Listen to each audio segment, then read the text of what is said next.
Guys, स्वागत है आपका प्रभाकर एमबीबीएस में। आज का टॉपिक है life span of RBC.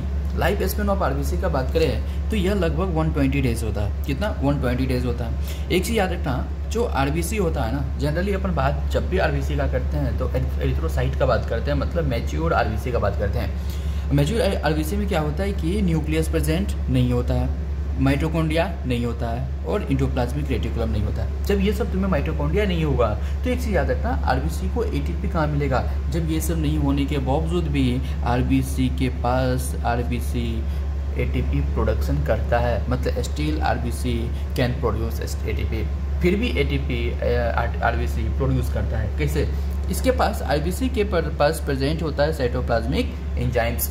Cytoplasmic enzymes का 4 इंपॉर्टेंट फंक्शन है। एक तो ये क्या करता है, जो सेल मेम्ब्रेन का जो परमेबिलिटी है ना, इस परमेबिलिटी को मेंटेन करता है। या ये क्या करता है? सेल मेम्ब्रेन की परमेबिलिटी को मेंटेन करता है, पहला इंपॉर्टेंट। दूसरा, यह मेम्ब्रेन का ट्रांसपोर्ट भी मेंटेन करता है। पहला, मेम्ब्रेन की सेल मेम्ब्रेन की परमेबिलिटी को मेंटेन करेगा।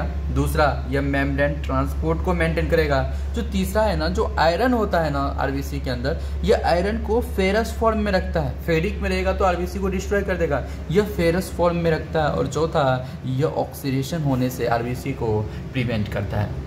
ये 4 इंपॉर्टेंट फंक्शन है। एक चीज़ याद रखना, जैसे जैसे टाइम होगा, मतलब with time enzymes becomes less active. जैसे जैसे टाइम बढ़ते जाएगा, जैसे जैसे आरबीसी ओल्ड होते जाएगा, तो एंजाइम्स जो प्रेजेंट होगा ना आरबीसी में, वो लेस एक्टिव होगा। और लेस एक्टिव होगा, जो आरबीसी का मेम्ब्रेन है ना, वो फ्रेजाइल होते रहेगा। फ्रेजाइल करने का मतलब क्या होगा कि उसका मेम्ब्रेन इतना फ्रेजाइल हो जाएगा, इतना वीक हो जाएगा, कमज़ोर हो जाएगा, तो आरबीसी के मेम्ब्रेन को टच करोगे ना तो आरबीसी का मेम्ब्रेन टूट जाएगा।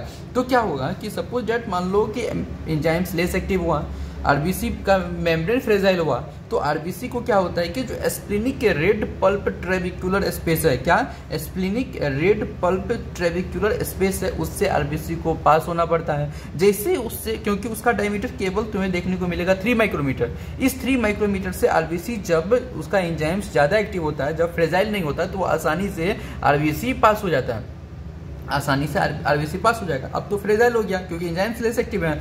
तो इस 3 माइक्रोमीटर में 8 माइक्रोमीटर का आरबीसी, डायमीटर कितना होता है? लगभग 7 से 8 माइक्रोमीटर होता है। इस 8 माइक्रोमीटर का आरबीसी जैसे ही 3 माइक्रोमीटर स्पेस से जाएगा, जिसको स्पेस को क्या बोलते हैं? Splenic red pulp trabecular space. इस स्पेस से जैसे ही जाएगा, उसका वो डिस्ट्रॉय हो जाएगा। वो फ्रेजाइल है, इसका मतलब वो टूट हो जाएगा, ब्रेकडाउन हो जाएगा, डिस्ट्रॉय हो जाएगा।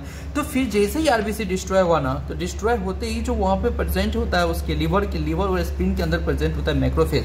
और यह मैक्रोफेज, देखिए आरबीसी डिस्ट्रॉय हो गया, अब क्या हो गया? उसका जो हीमोग्लोबिन है वो निकल जाएगा, हीमोग्लोबिन निकल जाएगा। और उस हीमोग्लोबिन को भी जो मैक्रोफेज है उसे क्या करेगा? फेगोसाइट कर लेगा। और फेगोसाइट कर लेगा तो उससे आरबीसी में क्या क्या बच गया?